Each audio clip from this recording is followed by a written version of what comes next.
Greetings YouTube, this is Captain Machine here. This is my first news beat. I call it news beat because I can't think of anything better to call it. And if I can think of something or someone can suggest a better name for it, then I'm all ears.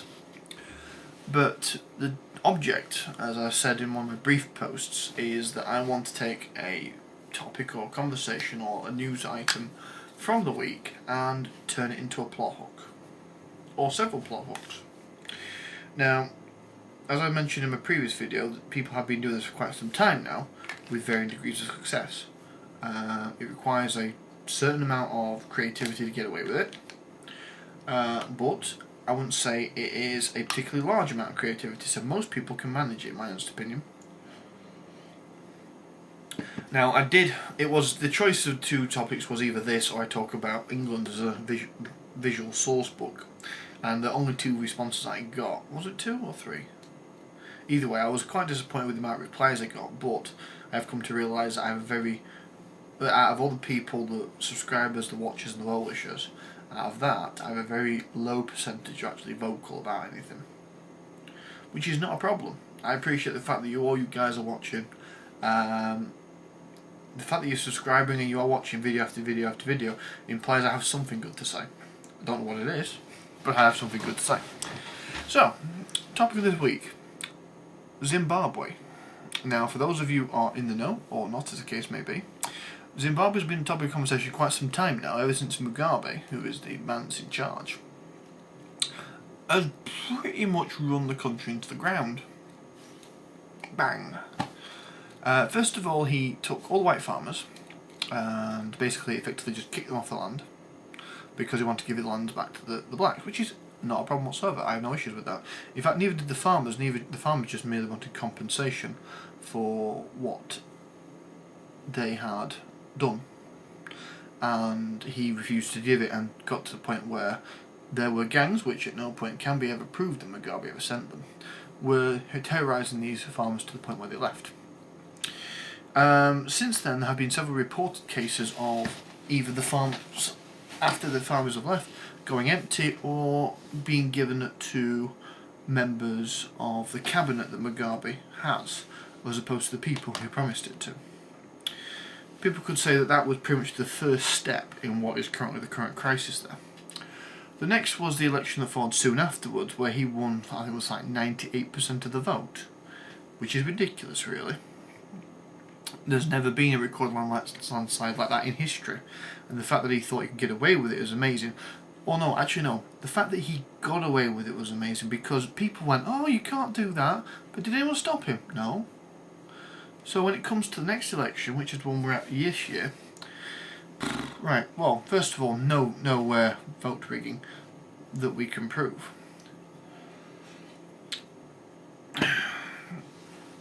The opposition party did actually win the parliamentary election. They did not win the presidential election. They, after waiting 3 weeks for the results, eventually got told that they had missed out it by 0.04%. Was what they missed out it by. That was the threshold they had to hit.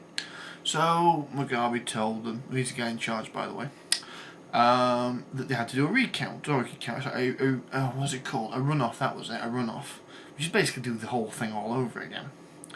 And that was after the country had spent like a month being beaten, battered and bloodied over this, and guess what? The moment that the runoff was announced, it started all over again.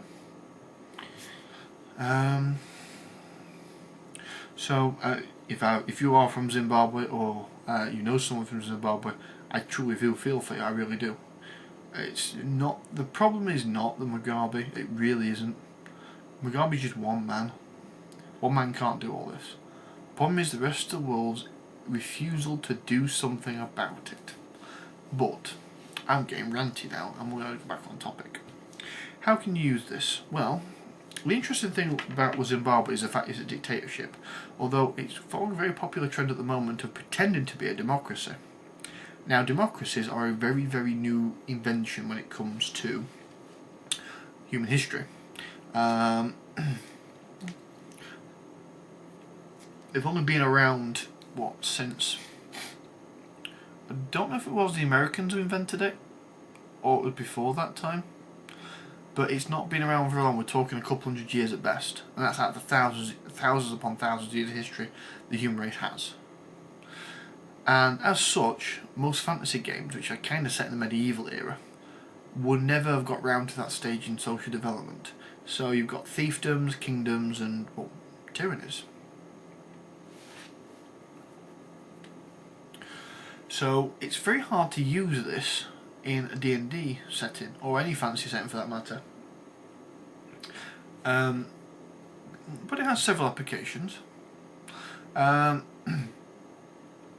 example, here's a good one for you. Say that the well-meaning or relatively neutral king or duke that in charge of the said country suddenly started doing really horrible things to his people. And then when people spoke out about that, the really horrible things happened to them too.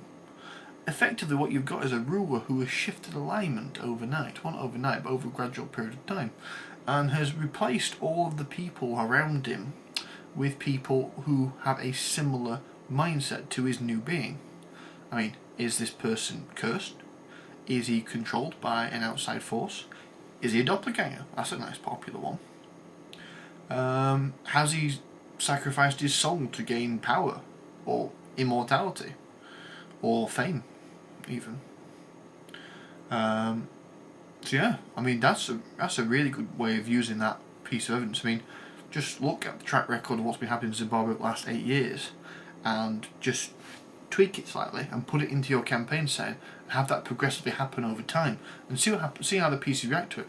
The PCs, because generally speaking, PCs tend to elevate themselves above normal people, wouldn't really bother about it unless, of course, they were quite good and just and all that. And even then, they are basically it's the law of the land that's doing this to the people. So you paladins, for example, have got kind of a juxtapose going on. Especially if the said ruler was previously known for either being relatively neutral in terms of justice or was actually quite good.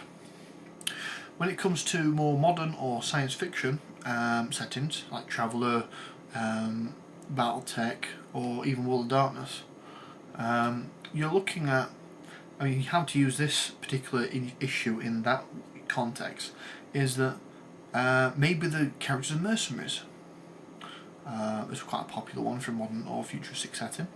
Maybe they're being paid by the challenging party or the challenging applicant for the rulership of said place to act as their bodyguards.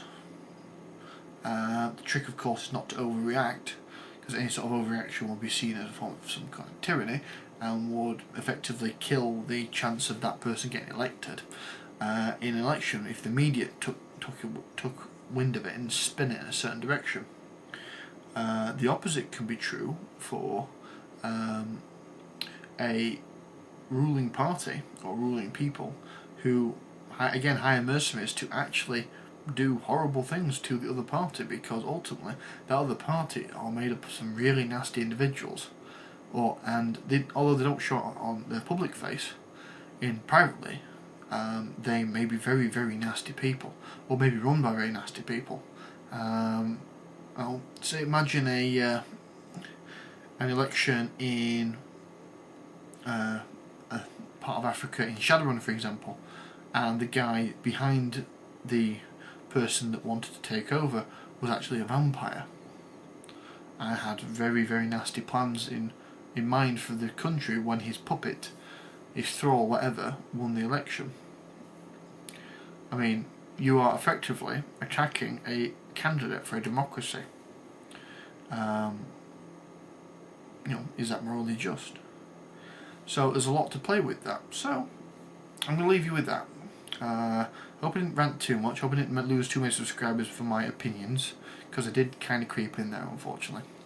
So I'll see you all next week. Bye.